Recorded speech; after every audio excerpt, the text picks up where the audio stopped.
Welcome back to Trekyards, everybody. How you doing today? I'm doing well, Stuart. How are you? Good. He is Commander Cockings. He's had on Foley. And today we're going to be talking about the reappearance of a fan favorite ship, I think it's safe to say, in Lower Decks, specifically episode 1 of season 3, Grounded. Now, if you've watched the rest of our content, they threw a lot of ships, stations, tech, uniforms in episode 1. Because of course they did. Now, we have seen the ship recently in Picard briefly, as it's heavily contrasted out of focus self, we still did a video on. This is to compare this version of the Akira, and also we know that while the Picard team tried harder to make things canon-y, fully canon, they were let down by a few things here and there. But Lower Decks seems to be immune to that, so let's see how good it looks. So first reaction, Stuart, this is obviously the shot. It's obviously a painting of sorts. Now, I've got multiple renders, multiple comparisons, multiple versions of the Akira. Bit of a treat for you all today. So what was your first reaction to seeing it, and what do you think looking at now full screen? Well, I absolutely loved it, to be honest. Each of those images that they used during that, explanation of what happened were paintings in and of themselves. Very worthy of just being framed and thrown on a wall.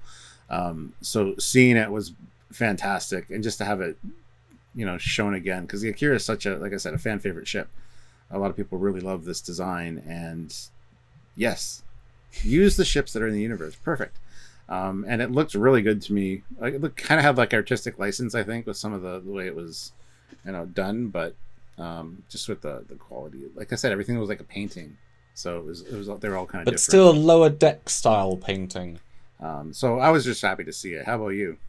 I mean, I know the ship a lot better because I've rendered this thing, I've looked at this thing, I know the ships pretty well, and this is one of those.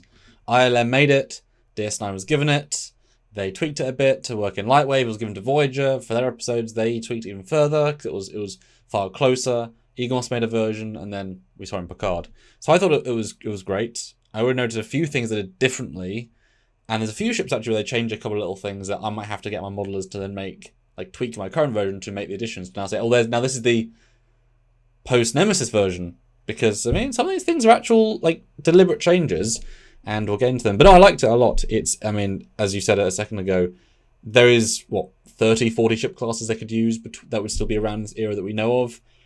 Yes, you can invent new ships, or you can just take your Eaglemoss ship and draw it in an angle, and boom, everyone's going to love it ship. And it's great. Good to see it back. Make some changes, it's fine. Boom. I mean, it's an easy win. So yeah, loved it. Great.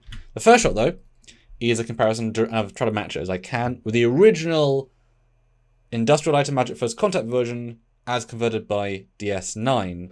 So this version, and I'm actually thankful they had no proper registry, because that's one of the things where the ship never had, like, it's called Thunderchild, but didn't actually have the tech. So I'm glad they continue the tradition of not including registries. It's a mistake in the first place, so they kept it.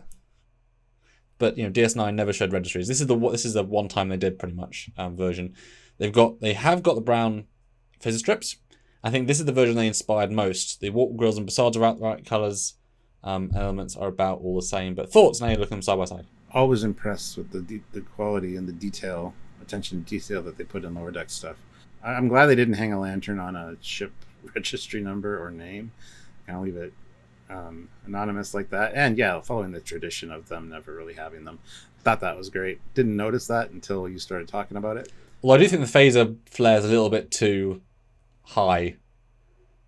It's like firing from the NCC registry light.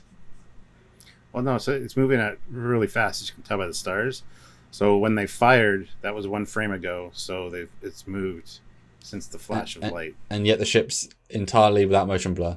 Now, one thing they did actually change. Well, okay, there's 3 things they changed. Actively changed. 1, the escape pod hatches on the bottom part of the saucer are no longer Enterprise E, they're now hexagonal. Now, they're the same on the front, the top bit, but apart from that, they're all now different. So that's already a distinct choice. They're never hexagonal in any version, so that's now a new thing. They recessed the torpedo launchers, which used to be an extruding forward turrets, and now recessed and glowing red, a la refit. That's actually a change. And the front, which is, yes, it's been a long debate. There's 3 front cutouts. Now, intended to be a shuttle bay, this version glowing like a deflector. I mean, you say that, but those could just be the force fields on the shuttle bay hangar doors. Yeah, but most ships don't have hangar bay force fields on all times. They have doors. Cerritos does in this very same. But no, but those are rings around the doors. I know, but this is a painting. This is a stylistic choice. Yeah, but I think it makes more sense as a deflector, because then at least it has a deflector. Yeah, so those are the 3 distinct changes. Now, let's swap to the Voyager version, which is the same model, but they've refined it a bit. It's been a couple of years. They've severely improved the facades and warp glows to be less obtrusive. They've actually added light rigs, and those blinkies is blue and green and reds. They've given illumination lights and just, a bit of refinement, because it's been a couple of years, whatever. So in this version, you can instantly see that the facades now don't quite match. And the big thing, they made the phaser ring now a dark black rather than the gold, rather than bronze. So that's already there. They chose this. Which one was that? Okay. If you skip to the Eaglemoss version, which is far higher detail, you can see that Fabio changed a lot rather than just added. And now we diverge quite a lot in many ways. While being obviously the same design, he made a lot of things plates that clearly aren't in the Low Decks version. And the biggest thing being, if you jump back one step, you can see that in front of those front 5 escape pod hatches, there are 2... Well, the way the bump maps are, they're extruding, but they could be recessed. On the Low Decks version, they are 2 recessed grill holes, which I think look fantastic. On Fabio's, he took them as plates and then put grills on either side. So it's interesting how now they've sort of alternate their stylings.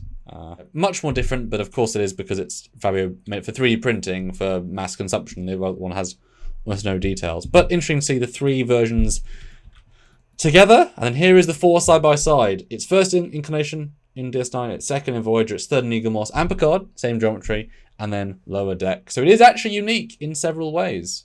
So if you were going to make a post-Nemesis version, you could change a few things and it'd be different. One thing I did notice with all these compared now side by side, is that on the Lower Decks version, those things in front of the bridge are actually recessed.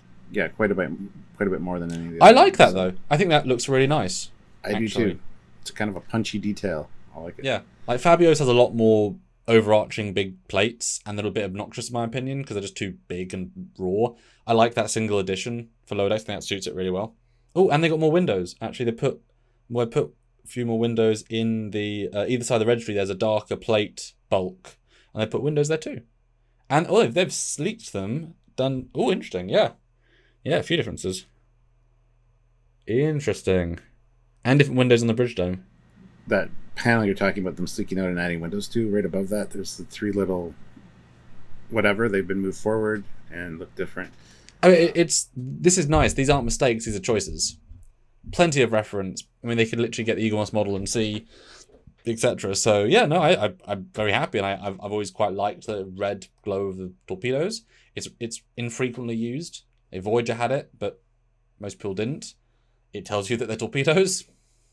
And them, I mean, them being sticking out rectangle tubes is always a bit.